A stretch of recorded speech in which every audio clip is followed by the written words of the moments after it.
Hello, welcome back, lovely listeners. This is your sunshine, and we have our glorious, luminous star, Lauren. And oh, wait, what's that I see? There's a Nicki, our honorary co host, if you will, and our Halley's Comet as well, because she comes around every so often when we need her. This is going to be a special episode where we are starting a mini series within this podcast of a book club of sorts where we discuss a book that all three of us have read. This time it's called Remarkably Bright Creatures by Shelby Van Pelt. We're going to discuss this in this episode and give each of our unique perspectives on the different characters. And speaking of three, there are three main characters in the book, so we get to enjoy all the ways they are written. So I'll start with you, Nicki, since you're our special guest. Give us an overview of what you thought of the book and what it was trying to convey. So, overall, my rating for the book, I'd give it a 4.5 stars. I thought it was a pretty solid read out of 5. For me, the resolution was just a touch too neat. Everything tied together very perfectly almost. Also, the middle slowed down a bit. We spent time in Cameron's head, which could have been a little tighter, but those are some small things. What made it perfect for me was the emotional depth in the book, the originality of the octopus as a narrator, and the way it made me feel. It was gentle and sad and hopeful all at once. Wow, that was really well said. And yes, you heard that right. One of the characters' points of view is an octopus. What about you, Lauren? What are your general thoughts of the book? Thanks for asking. So, if I had to evaluate this book, I would probably give it a 4.5 out of 5 stars. And the reason I say that is because, first of all, I think that it conveyed a really powerful message, too, about kind of discovering your roots and where you came from.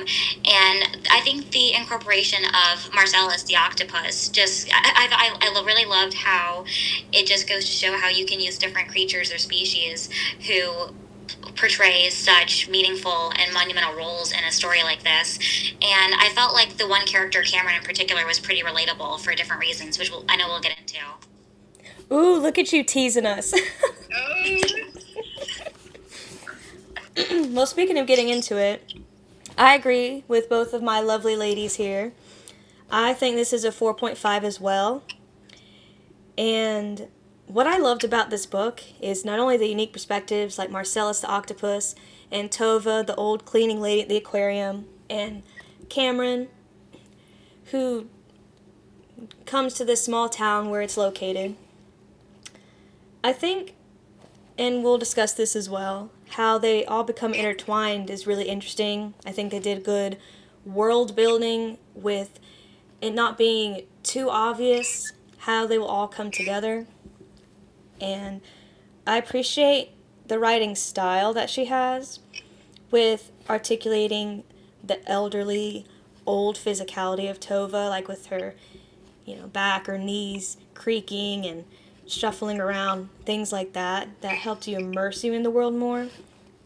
And with Marcellus, I think one of the most interesting quotes from him is talking to his remarkability, where he talks about how he can solve puzzles, and he says, patterns come readily to me. And a bit further down he says, when I choose to hear, I hear everything. I can tell when the tide is turning to ebb outside the prison walls based on the tone of the water crashing against the rocks. When I choose to see, my vision is precise. I can tell which particular human has touched glass of a tank by footprint or finger. Imagine a footprint. No. That'd be kind of like a rowdy kid, I feel like, just kicking the glass. No. Fingerprints left behind. Learning to read their letters and words was easy. I can use tools, I can solve puzzles. And for me, that kind of spoke to me of just how intellectual Marcellus is and comes across as more of an observer, which is a very interesting point of view. So I also wanted to get the two of you with your thoughts on how he kind of seemed as integral as he was to the story, more of just overseeing everything. I would like to talk about Marcellus because, wow, I was just so charmed by the octopus as the narrator. At first, I thought it was a bit gimmicky, but it wasn't. His voice was really sharp, observant, and surprisingly emotional. Marcellus is arrogant, but in a funny way, but he also cares deeply. I really thought his perspective added a layer of insight that no other human character could have provided. One of my favorite things about him was that he could see the truth about people so clearly, and especially Tova. His commentary on human behavior was both funny and heartbreaking.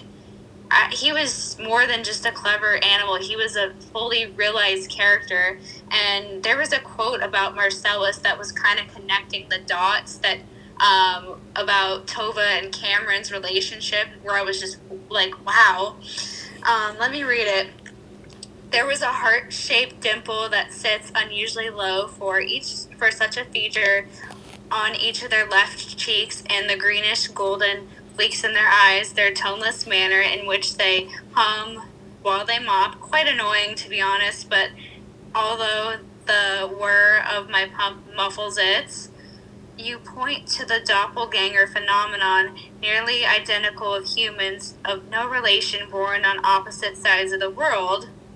You know, as do I, the woman has no surviving heir.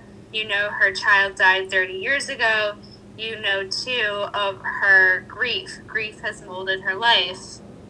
So that really kind of made me question and mold the pieces together of the puzzle. That's when I was starting to think that Cameron could be related to Tova.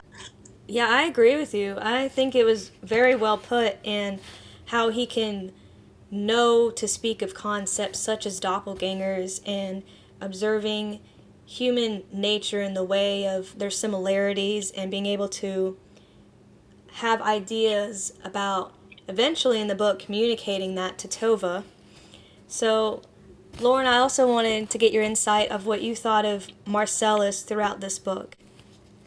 I thought Marcellus was very perspicacious, which I don't think you would usually expect that from an octopus or an animal character in a book. But I really liked the depth of his and Tova's relationship because, of course, I empathize with Tova. I can, in a way, because I see how lonely she was, having lost her son Eric and not knowing exactly how he died, and as a parent that has to haunt you. You know, none of us can relate to that, and I hope we never have to. But she lost her husband, she lost her son, so and she was elderly too, so I felt as though he understood her journey, and he really saw her value. So I thought that was a really sweet relationship too. And interesting how Cameron and Tova didn't know at first, when he first began working at the aquarium, that they were related. They didn't find that out till the middle, towards the end of the book. But I just found it so interesting and hilarious that Marcellus knew off the bat, and I was just like, oh my gosh, only he could communicate that verbally. I agree with that completely, and I think it goes back to the writing of the author with it not being too straightforward, that relationship, and having him kind of be a little menace and instigate them eventually finding out because they were too blind to see that of each other, and kind of just getting to know each other as two people from two generations. And I think speaks back to what you said, Nicki, about Marcellus's arrogance, because at the beginning of the book, he just referred to Tova as the cleaning lady, kind of more an acquaintance relationship before they formed the bond that they do of him crawling out of the tank in his secretive way and her finding out and letting him latch onto her arm. And I also liked how his way of showing them being related was collecting little things he could tell was important, like Tova's key, so he can be able to see that something like that was important to her, she had lost it. And then eventually doing that with Cameron's ID license, having his name first and last, which really started to turn the wheels for both of them. And I just thought that to be pretty, well, I'm not going to say remarkable again, but pretty incredible he was able to think of that. despite how he couldn't be out of his tank for too long. Right. So I'm curious between Tova and Cameron. I know Lauren just mentioned that Tova, because she's older and she was a parent at some point, it's a bit harder to relate to her from our point of view in our lives right now. Exactly. What you guys thought about Cameron, since he's a bit closer in age to us. I thought Cameron was so relatable, especially because he had not really established a career. He was kind of job hopping, which unfortunately is something I think a lot of people in our generation can relate to, because it's so hard to get a job nowadays and find employment, even right out of school. So he never had a steady career. He kind of just went from one job to another. And I thought it was a really unique coming of age story when he went to Washington searching for his biological father, who he never knew. And he got the job at the aquarium, and through his tenure there, he eventually met Tova. And as the book went on, I thought it was so just really touching how he found out that they were related. And I thought that was a really strong unity between them too. So I think it just goes to show that life is very unpredictable, and when you're pursuing one path, it might take you on a journey that you never expected. And, in this case, finding answers to your past, because you finally learned where he came from. Absolutely. I do find Cameron more relatable because I recall at the beginning of the book, his friends were married and they were having a baby on the way, and he was in a band, and the band was dismembering because his childhood friends were getting married, having a baby, and he sort of felt out of place. And that's where a lot of 20-somethings and even 30-somethings feel out of place when their friends are moving on without them, or doing these monotonous life events, and they kind of feel like they're still in the same spot. That's how I felt throughout my 20s. And that's where I can relate to Cameron, and Cameron's sort of job hopping and everything, and he doesn't have a steady career. I do have a steady career, but I'm still trying to find out what I want to do with my life. So that's where Cameron comes in as a relatable character. Mm-hmm. Yeah, I think so too, especially with how Cameron and Tova contrast with how Cameron's kind of down his luck, doesn't have the best view of life because he feels like everything he tries doesn't work out. And Tova is the opposite, where she's in retirement age but doesn't want to accept that kind of change, and everything has its place. So I think they're also good foils for each other with how they approach change in a different way, and they're both unsatisfied with their view of change and not wanting to accept what was happening around them. And I do agree the journey of him trying to find his father was very interesting. And when he found someone he thought was his father, and his father was his not father. He's not the father. When he was telling him that, no, I just happen to know your mom, and we got along great, stuff like that. But I'm not your dad, kiddo, basically. It was kind of interesting to see how he was in disbelief of it, with thinking he was so close and yet so far. And when Marcella started to intervene more with collecting items in his little treasure trove in his tank that he kept hidden, I thought it was really interesting that it wasn't the license that Cameron had, but the class ring that really solidified that. So I wanted to get y'all's thoughts on how that was introduced in the story, and how they both finally came to the realization, oh my goodness, we're in the same family tree. And I'd like to start with you, Lauren. Well, I thought that the inclusion of the class ring was very touching, and I think that it symbolized the fact that they did have a connection, even though he never got to meet his dad personally because, of course, he was deceased. It just, I think, concluded that chapter in his life. You know what I mean? Because he'd been on this journey for so long of trying to find his dad, and of course, Tova didn't know how her son actually died. And they might not, to this day, know the exact details, but I think that helped give them closure, if that makes sense. Oh, for sure. What about you, Nicki? Going off of Lauren's point with the class ring and everything, I really did think it was a nice ending to the who's my dad type of mystery, even though he didn't meet the father.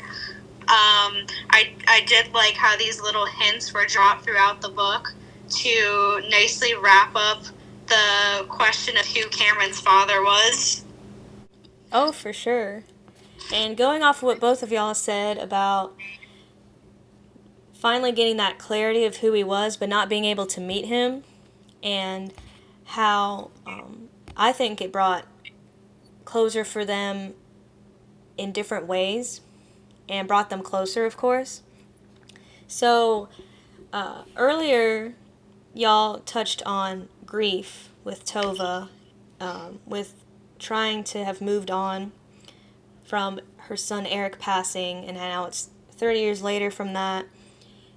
And I feel she also kind of started to notice some similarities of Cameron seeing Eric a little bit in him, but just dismissed it because of her fondness for what she lost.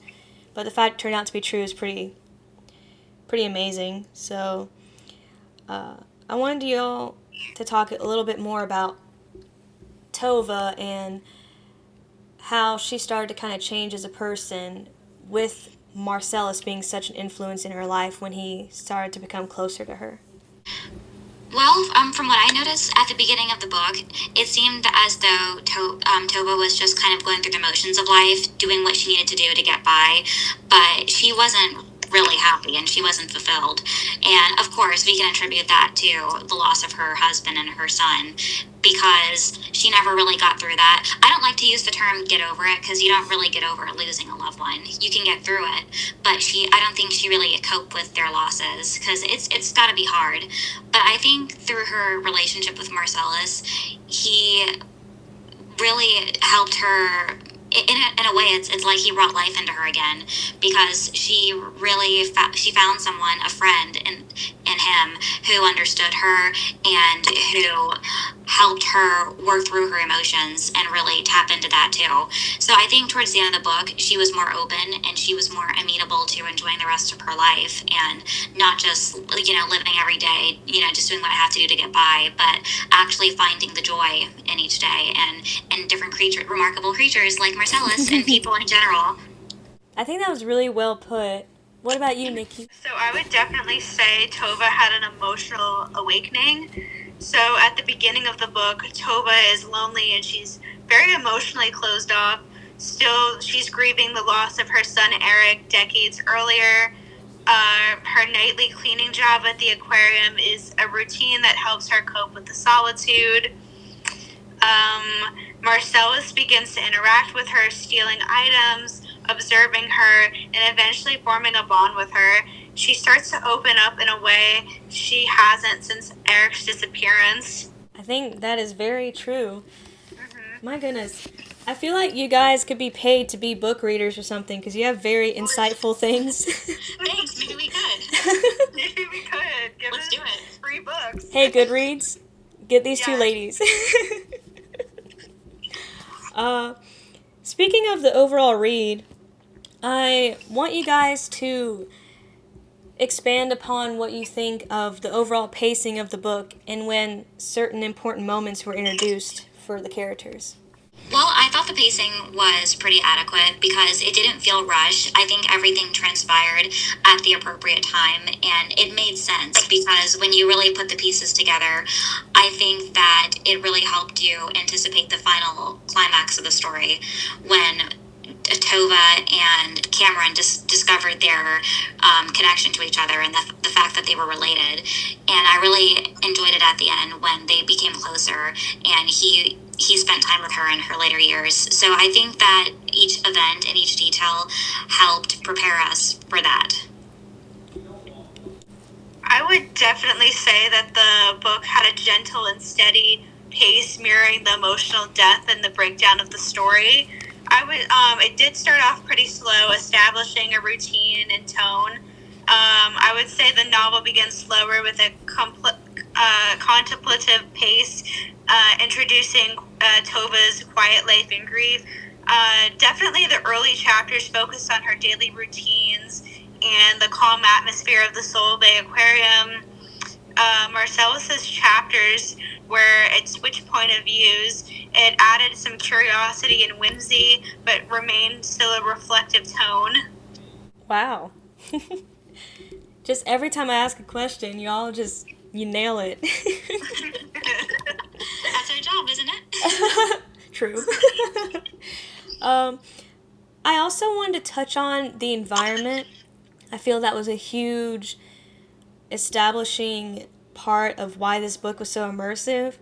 So, if y'all could elaborate on the small town feel of when Camera eventually did meet Tova and they all were at the aquarium, how you felt you were also kind of part of the story with how that was described. Well, I think the small town aspect of it really helped reflect the camaraderie and the unity, because which is something I can relate to, having grown up in a small town where people know one another and they care about one another too. So I think that the small town setting worked perfectly, as opposed to, let's say, a large urban environment or a large city where everyone's kind of going their own direction, but they don't really take time to appreciate the special and important moments in life and connect with others on an intimate level. I would definitely say the environment and Remarkably Bright Creatures, they kept it pretty simple. They kept it in Soul Bay, Washington, the Soul Bay Aquarium, and Tova's home. It was really 3 different locations to kind of switch through the points of view. And it primarily took place in a quiet, coastal, introspective, almost as a character of its own.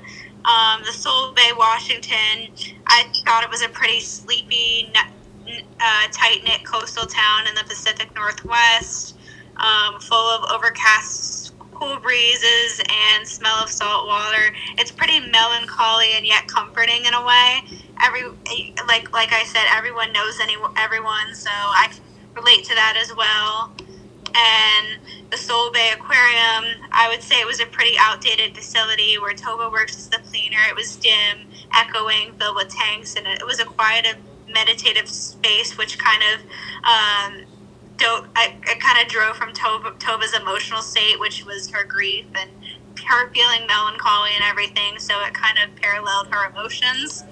And Tova's home, it was pretty neat, and it was full of memories with her late husband and her missing son, and it reflected her personality of orderly, solitary, and quietly grieving. Wow, yeah, spot on. I want to take this time now because I feel that since we have 3 different perspectives, kind of like the book itself, whether you have the book on you or not, to kind of recall moments that really stood out to you, like your favorite scenes that you read. Okay, well, one moment that stood out to me was when Cameron was searching for his father, and he thought that Simon was his father, only to learn that he wasn't. And I know how hurt and how angry he was. And the reason that stood out to me was because I've often wondered what it was like for children who only grew up with single parents. And as we know, after his mother passed, he lived with his aunt, Jeanne. So not knowing your one parent's whereabouts, it just might cause one to ponder, oh, did they abandon my family? Did they just not care about me, or did something happen? So that uncertainty really stood out to me, and I really felt for him in that moment too, because that frustration has to be so profound. For sure, the wondering especially. Yes. Yeah, so I was glad when he and Tova both got the answers at the end of the book too. At least they know that it was never anything malicious, or that Eric just flat out didn't care. I mean, it was unfortunately a tragedy that claimed his life. Marcellus, he kept saying, like, oh, I have this many days left, I have this many days left, and when he was finally set out and into the wild to be free, that kind of made me a little sad, not gonna lie. The quote that stood out to me was, just as I trusted her with my death, humans for the most part you all are dull and plundering, but occasionally you can be incredibly bright creatures. So I really thought that kind of shifted for Marcellus, because he started off as arrogant, and then he just giving the humans a compliment, and I'm like, he's like, I guess you guys are okay, I guess. Yeah, he definitely evolved. And I just thought of this too. Like, I also liked the end where Tova said goodbye to both Marcellus and Eric, because I think in that experience it helped heal her heart from her past and the emotional wounds that she'd been carrying for so long. And she was finally able to enjoy the rest of her future. So true. I think those are definitely standout moments. There's a lot of funny moments, honestly, even if it wasn't intentional. I mean, Ethan flirting with Tova was kind of cute. That little storyline. Yes. Oh my gosh, I was laughing so hard at that. Instead of young love, old love. Old love. Old Yes. people love. Because your time is running out, so they may as well make the best of it. I liked the quirky side characters, her friends, like the nitwits. Yes! that name too, yes. Why do I feel like that's gonna be us? They're so nosy and they love to gossip. Honestly, that's gonna be us in the future. We're gonna be the nitwits. Yeah, sipping wine, just talking about people. Yes. What do we do instead of knit, though? I don't know how to knit, that's the thing. Yeah. I don't know. I also liked for Cameron how he had, before yet another job he was fired from, he had Katie, the old girlfriend, and then how that all happened to kind of spark him to want to move on and go discover things about himself. And then he runs into Avery at the surf shop in the small town in Washington, and how they kind of seems like different people, even though I feel like in the book you got to know Avery more than Katie, simply because, you know, she breaks up with him. But I think it's interesting how she seems more of a bright, sunny person. Yeah, I would have to agree with that. Yeah, I can see it too. What were some other side characters that you enjoyed? Let's see, the nitwits. There was Ethan. What was the guy's name who thought he was the dad? Let me think. That Cameron thought was the dad? Oh, Simon? Yeah, Simon. Simon, yeah. I liked, he was a funny side character. Yeah, he was. Mm-hmm. He He's seemed like, kind of I mad. knew you would come one day. And he's like, I was your mom's best friend. Nothing happened between us. It's giving GBF energy, not gonna lie. Yeah, another side character I liked would I have to say Adam too. I definitely feel like this book is one of those where, you know how they say that in theater and stuff that every part's important? I feel that that's the same in the world of this book, where every character brought out things within the main ones. And Right. they were just as important too. I think that was really well conveyed. So I think this book should definitely be a movie. But if y'all were going to cast the movie, who would you want to play each character? Ooh. Oh, good question. Let me think. I kind of would like Meryl Streep as Tova, I'm not gonna lie. Yes. Yeah. Oh, yeah, that's true. Yes. I don't know. Cameron. Oh my gosh. Who could be Cameron? Oh, I know. I don't know the actor's name, but it's the boy who played Sheldon on Young Sheldon. Oh, he would be good. Yeah. Yeah, I feel like he's too young. I think it's Ian Armirage. Yeah, maybe that's his name. I don't What know. about the I guy think who he could played do it. Georgie? Oh, that boy, the older brother. Yeah, maybe him. Yeah. Yeah. And the younger he's one could older. play Eric because, you know, he could potentially pass as an 18-year-old. Yeah. The Georgie on Young Sheldon. I think his name is some Montana something. Yeah. I forget his name. Yeah. Who do you think should voice Marcellus for narration stuff? Oh, voice actor. David Attenborough. No, I'm kidding. Morgan Freeman. Yes. Morgan Freeman. Yes. Yeah. I can Yes. see him doing it. I feel like he could do the sarcasm really well.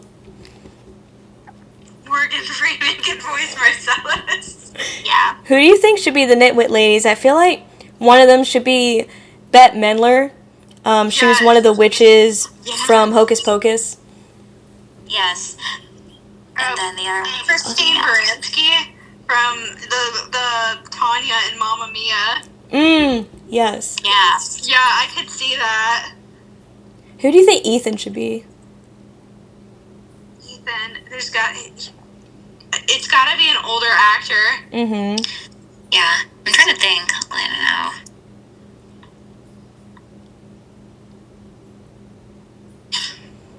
I don't know if he's old, but... Sylvester Stallone. Oh, okay. That would be... we got an interesting fan casting. Oh my gosh. Or who's that, True. Who's that, like, Jarvis or something? That comedian that sometimes hosts the awards show? Robert De Niro? No.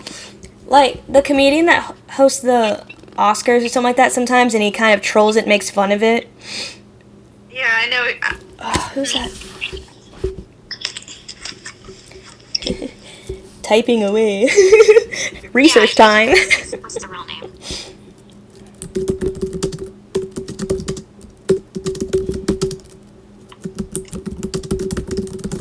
Because, I mean, he's Ricky Jarvis. There we go. He is English, so I feel like that's kind of close to Ethan's accent where he could pull it off. Oh, Montana Jordan, the Georgie on Young Sheldon. He's 22, so that could work if he's a young Eric. Yeah. But Cameron, I feel like he's got to be in his 20s. Mm-hmm. So I'm trying to think about that one. I also think, like, is he really old? An older actor for Ethan. I thought either Danny DeVito or Kevin Chamberlain, who played Bertram on Jessie.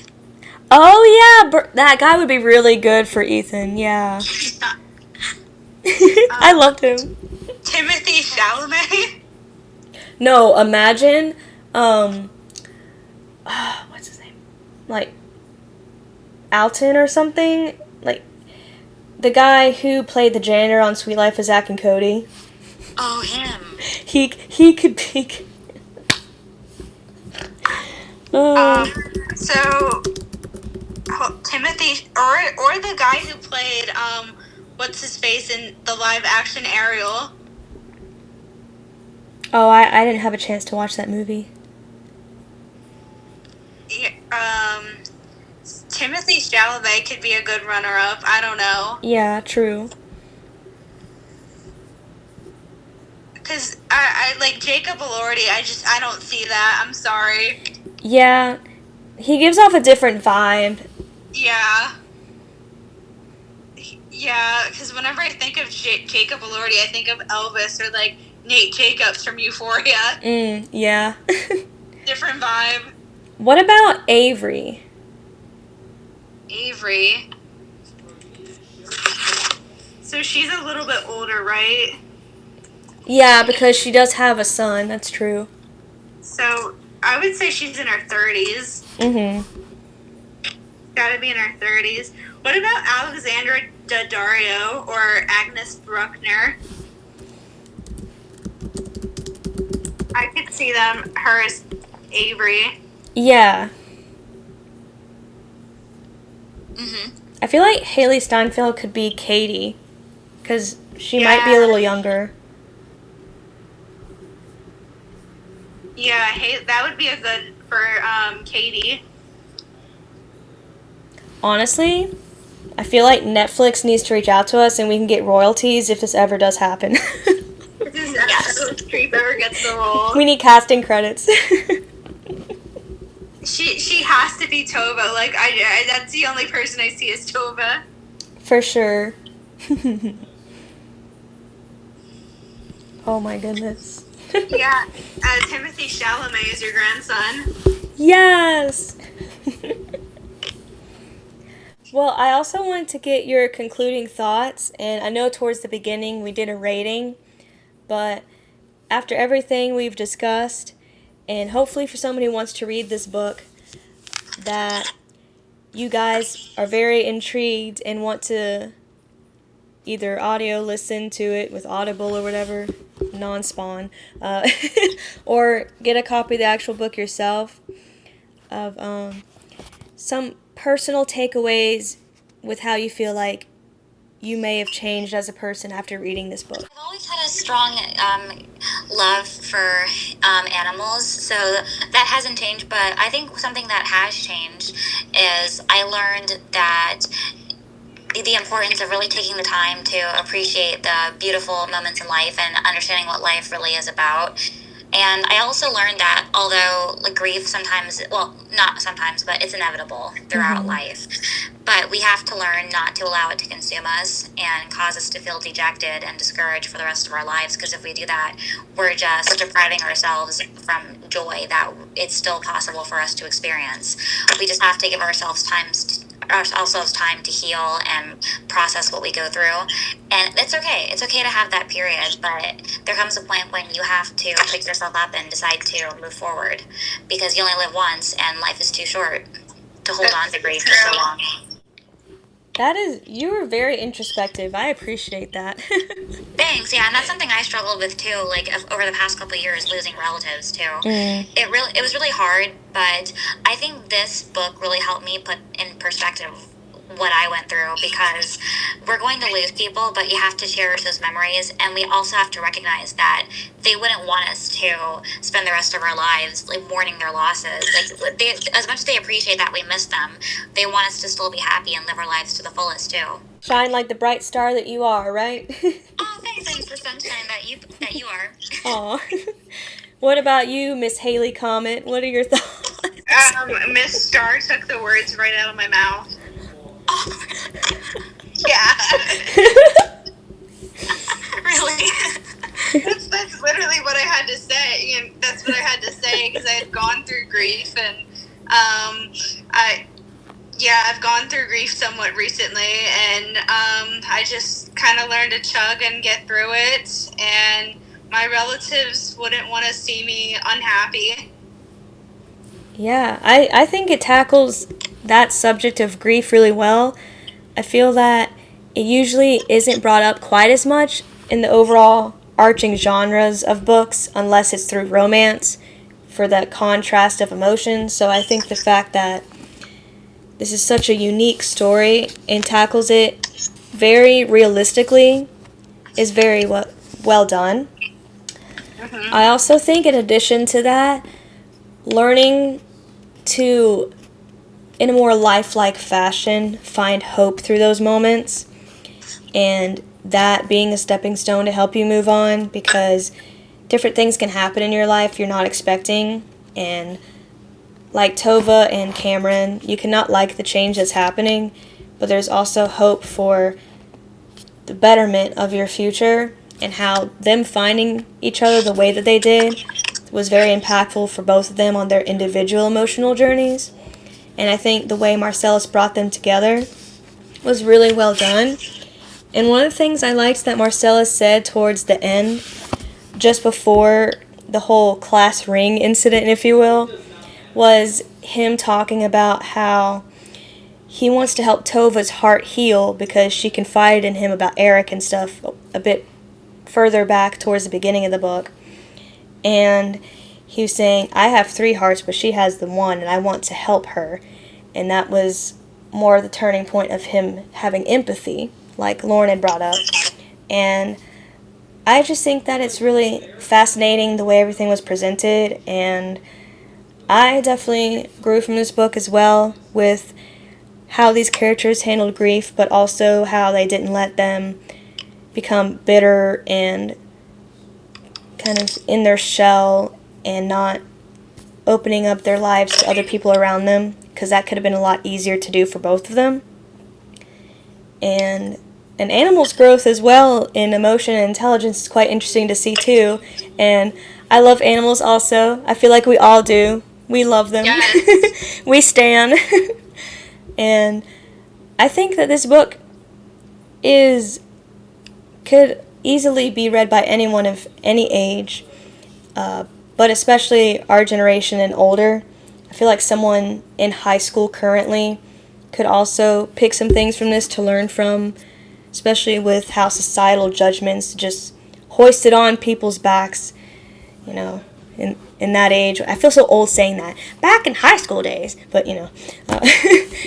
So, I definitely would recommend. And I feel like y'all would too, right? Yes, I would. I loved doing this with you both so very much. I really did enjoy the book, yeah. I look forward to our next one. It's Tempest of Tea, right? Yes. So this book was Nicki's pick, Remarkably Bright Creatures. And next will be A Tempest of Tea, which is mine. And then the one after that is a mystery, and Lauren will surprise us with her grandiose pick. Yes, I will. So we love you guys. Shine bright. And whether you're like Nicki and come around every once in a while, or you're like Lauren and I and have been sticking it out this whole time, we really appreciate you guys so much. This will be the ending episode for Season 4. And we'll catch you guys next time for the book episode at the end of Season 5. And Lauren and I will continue with our gabbing and yapping up until then for Season 5. And we love you guys so much. Have a wonderful time.